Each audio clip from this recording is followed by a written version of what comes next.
మాతృదేవోభవ. నేను మీ శ్రీధర్. నా నెంబరు 9295909819. అయితే ఇప్పుడు మనము మే నెల 2025 సంవత్సరం గోచార ఫలితాలు 12 రాసుల వారికి ఏ విధంగా ఉన్నాయనేది తెలుసుకునే ప్రయత్నం చేద్దాం. ముందుగా గోచారం ఇది అన్ని రాసుల వారికి వర్తిస్తుందండి. ఇది ఇక్కడ ఏ రాసులలో ఏ గ్రహాలు సంచరిస్తూ ఉన్నాయి, ఎప్పటి వరకు సంచరిస్తున్నాయి, ఎప్పటి నుంచి అనేటువంటిది ముందుగా తెలుసుకునేటటువంటి ప్రయత్నం చేద్దాం. ముందుగా రవి తీసుకున్నట్టయితే 14 తారీఖు 5వ నెల 2025 నుండి వృషభంలో ప్రవేశిస్తారు. దీన్ని వృషభ సంక్రమణం అంటారు. అంటే 1వ తారీఖు నుండి 13వ తారీఖు వరకు మీకు మేషంలో సంచారం జరుగుతున్నది. తదుపరి 14వ తారీఖు 5/5/2025 నుండి వృషభంలో సంచారం చేస్తున్నారు. అంటే ఇక్కడ రవి యొక్క సంచారం కనుక మనం తీసుకున్నట్టయితే జన్మంలోనూ ద్వితీయంలోనూ సంచారం జరుగుతోంది. ఇక కుజుని యొక్క సంచారం కనుక మనం తీసుకున్నట్టయితే కర్కాటకంలో జరుగుతోంది. మేషరాశి వారికి 4వ స్థానంలో సంచారం జరుగుతున్నది. గురు యొక్క సంచారం తీసుకున్నట్టయితే ద్వితీయ స్థానంలో గురు యొక్క సంచారము మే 9వ తారీఖు వరకు సంచరించి తదుపరి 22 రోజుల పాటు మిథునంలో సంచారం జరుగుతూ ఉంటుందండి. ఇకపోతే కేతు యొక్క సంచారం తీసుకున్నట్టయితే 6వ స్థానంలో ఉన్నటువంటి కేతు కొద్ది రోజులు మాత్రమే, అంటే 16వ తారీఖు వరకు మాత్రం 5వ నెల మే నెల 16వ తారీఖు వరకు ఉంటారు. తదుపరి ఆయన ఎప్పుడు వక్రగమనం కాబట్టి ఆయన 5వ స్థానంలో ప్రవేశిస్తారు. తదుపరి మేషరాశి వారికి వ్యయస్థానంలో శని, శుక్ర, బుధ, రాహు 4 గ్రహాల యొక్క సంచారం జరుగుతున్నది. అయితే ఇక్కడ వ్యయస్థానంలో తీసుకున్నట్టయితే శుక్ర భగవానుడి యొక్క సంచారం అంతా కూడా నెల మొత్తం మే నెలంతా కూడా మేషరాశి వారికి వ్యయస్థానంలోనే సంచారం జరుగుతున్నది. ఇకపోతే శని భగవానుడి యొక్క సంచారం కనుక మనం తీసుకున్నట్టయితే శని భగవానుడు నెలంతా కూడా మీనరాశిలోనే సంచారం చేస్తూ ఉన్నారు. తద్వారా మనకేమర్థమవుతుందంటే ఈ మేషరాశి వారికి ఏలినాటి శని జరుగుతున్నదని అర్థమవుతున్నది. ఇకపోతే బుధుడు ఒక్క 3 రోజులు మాత్రము మీనంలో సంచారం చేస్తున్నారు. తదుపరి 28 రోజులు కూడా మేషరాశిలోనే సంచారం చేస్తూ ఉన్నారు. ఇక రాహు కనుక మనం తీసుకున్నట్టయితే రాహు సంచారం 16వ తారీఖు వరకు మీనంలో అంటే ఏ స్థానంలో సంచారం చేస్తున్నారు. తదుపరి వక్రగతి కారణంగా వారు కుంభరాశిలో ప్రవేశిస్తూ ఉన్నారు. అంటే మేషరాశి వారికి 11వ స్థానంలో సంచారం జరుగుతుందండి. అయితే ఇప్పుడు సంచారం గురించి చెప్పుకున్నాం. కర్కాటక రాశి వారికి మే నెల 2025 సంవత్సరం గోచార ఫలితాలు ఏ విధంగా ఉన్నాయనేది సశాస్త్రీయ పద్ధతిలో తెలుసుకునేటువంటి ప్రయత్నం చేద్దాము. ముఖ్యంగా కర్కాటక రాశి వారికి జన్మంలోనే కుజుని యొక్క సంచారం జరుగుతోందండి. జన్మంలో కుజుని యొక్క సంచారము మన ఆలోచన ధోరణి వేరుగా ఉంటుంది. గాయాలు అయ్యేటటువంటి అవకాశం ఉంటుంది. శుభప్రదమైనటువంటి ఫలితాలు ఏమీ ఉండవు. మన ప్రవర్తనలో తేడా ఉంటుంది, ఆలోచనలో తేడా ఉంటుంది, గాయాలు అయ్యే అవకాశం ఉంటుంది. కాబట్టి వాహనాలు నడిపేటప్పుడు అది ద్విచక్ర వాహనం కావచ్చు, లేదా కారు 4 చక్రాల వాహనం కావచ్చు, ఏదైనా జాగ్రత్తగా ఉండండి. అట్లాగే రోడ్డు దాటేటప్పుడు లేకపోతే మొత్తం మీద ఏం లేదు అనుకున్నా కూడా మెట్లు దిగేటప్పుడు కూడా జాగ్రత్తగా చూసుకుంటూ దిగండి. మెట్లు దిగేటప్పుడు ఇటువంటి కొన్ని సందర్భాల్లో కూడా మనకి గాయాలు అయ్యేటువంటి అవకాశం మనకి గోచరిస్తూ ఉంటుంది కుజుల వల్ల. అందుచేత జన్మల్లో కాబట్టి కొంచెం కుజుడితో జాగ్రత్తగా ఉండటమే మంచిది.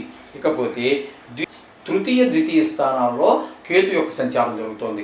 తృతీయంలో 16వ తారీఖు వరకు కేతు సంచారం జరుగుతోంది. అప్పుడు మాత్రం చాలా చక్కటి ఫలితాలని, తృతీయంలో కేతువు చాలా మంచి ఫలితాలను ఇస్తూ ఉంటారు.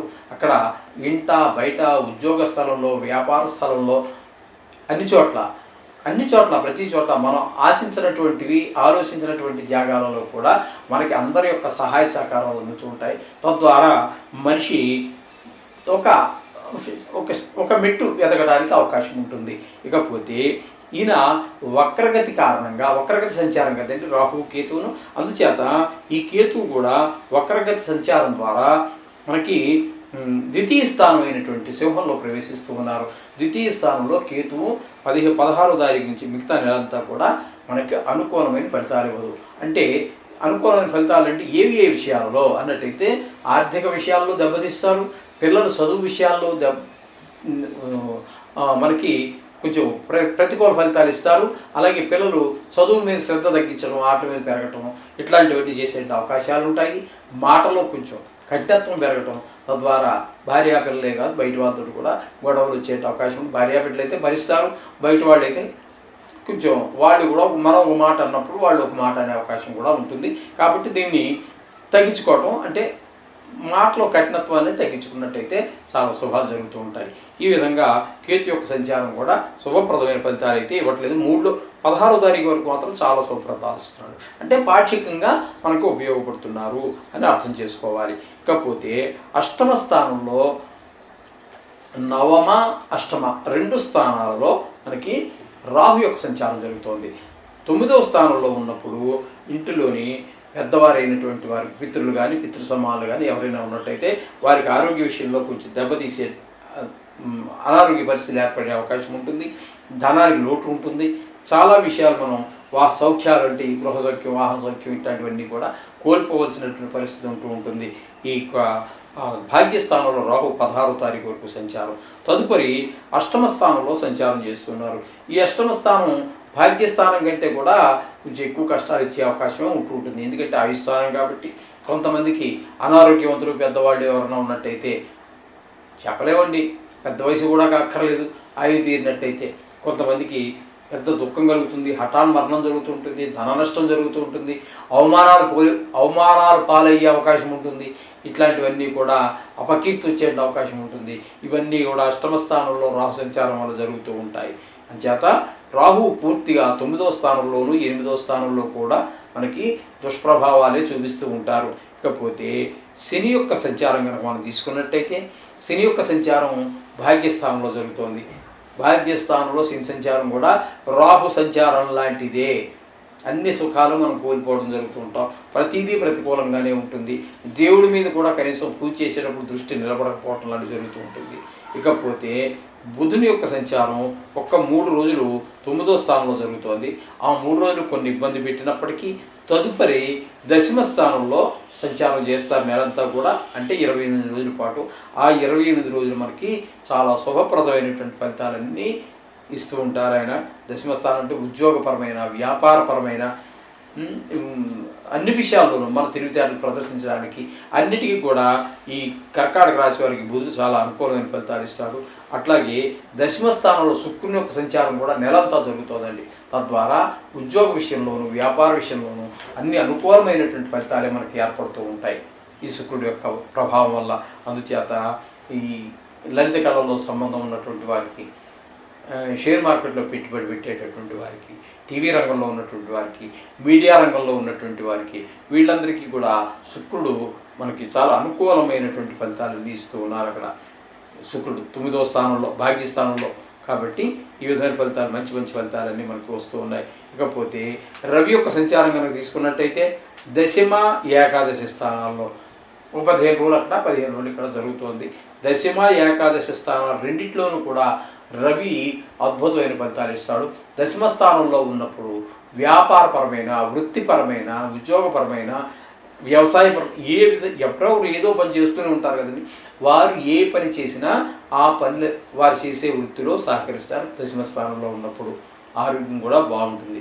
ఇక ఏకాదశి స్థానంలో చేసిన పని వలన మరి ఫలితం కావాలి కదండి.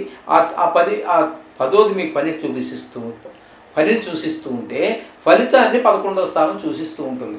మీరు ఏ పని చేసినప్పటికీ అవన్నీ కూడా మీకు లాభదాయకంగానే ఉండే విధంగా సూర్య భగవానుడు ఇక్కడ మీకు సూచిస్తూ ఉన్నాడు 11వ స్థానంలో. అంటే మీరు 10వ స్థానంలో ఉండగా చేసిన పని మంచి సత్ఫలితాలు ఇస్తుంది అని చెప్పేసి చెప్పడం కోసం మీకు 11వ స్థానంలో కూడా 15 రోజుల పాటు ఉన్నారు.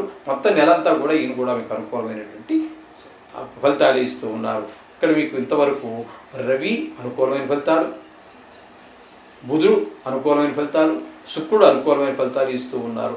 ఇకపోతే గురువు యొక్క సంచారం కనుక మనం తీసుకున్నట్టయితే ఏకాదశి స్థానంలో ఈయన కూడా అద్భుతమైనటువంటి ఫలితాలు.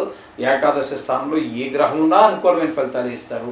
ఇక్కడ ధనాదాయం బాగుంటుంది, ధనానికి ఇబ్బంది అనేదే ఉండకుండా ఆయన చూస్తారు. మీకు వచ్చే అవకాశం ఏదైనా వ్యవహారం చేయాలంటే అందులో మీరు పరిపూర్ణంగా విజయం సాధించగలుగుతారు. అలంకార ప్రీతి, అందరూ సహాయ సహకారాలు కూడా అందిస్తూ ఉంటారు. ఈ విధమైన ఫలితాలన్నీ గురువు మీకు ఒక 9వ తారీఖు వరకు చేస్తున్నారు. తదుపరి మీకు 1000 స్థానంలో సంచారం చేస్తూ ఉన్నారు. అక్కడ అంటే 9 రోజులు పోతే ఇంచుమించుగా 21 రోజులు అనుకోండి, 22 రోజుల పాటు మళ్ళీ మీకు ఇక్కడ గురువు ప్రతికూల ఫలితాలు ఇస్తున్నారు. అంటే ధన వ్యయం అవుతుంది. అయితే ఇక్కడ ఈ ధన వ్యయం మంచి పనుల కోసం వినియోగించడం జరుగుతుంది. దీనికో చెడు పనులకి వస్తూ డబ్బు ఖర్చు చేయరు. ఈ విధంగా శుభ ఫలితాలే మీకు వస్తూ ఉంటాయి. ఈ విధంగా గురువు యొక్క ఫలితాలు కూడా మీకు ఉన్నాయి. అయితే మొత్తంగా శుక్రుడు, రవి, బుధుడు చక్కటి ఫలితాలు ఇస్తూ ఉన్నారు. అలాగే గురువు కూడా పాక్షికంగా మీకు అనుకూలమైన ఫలితాలు ఇస్తూ ఉన్నారు. అలాగే కేతు కూడా పాక్షికమైనటువంటి ఫలితాలు ఇస్తూ ఉన్నారు.